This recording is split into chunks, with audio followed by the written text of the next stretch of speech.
अपनी वीडियो। हाँ, अस्सलाम वालेकुम दोस्तों, क्या हाल है। मैं हूँ आपका प्यारा सरगना विडागर और ये है मेरा भाई उस्मान गानी। ये मैं आपको अपना बकरा ईद का फंक्शन दिखा रहा हूँ।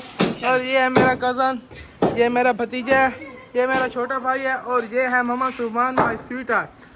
और ये है मेरे वाले साहब मोहम्मद यूसुफ। इधर देखें भाईजान, ये है अली अजमत और ये हमारे लाला, ये हमारे और ये हमारे कज़न है जो 7 माह के बाद आए हैं। तरीक़ा लबैक को ये सपोर्ट करते हैं और हम सब तरीक़ा लबैक वाले हैं। महबूब गाजी।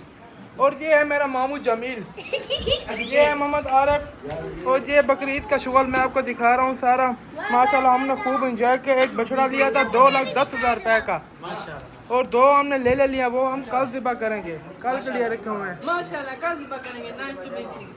ओके, अल्लाह हाफ़िज़। दुआओं में याद रखना। मैं हूँ आपका प्यारा सरगना विडागर।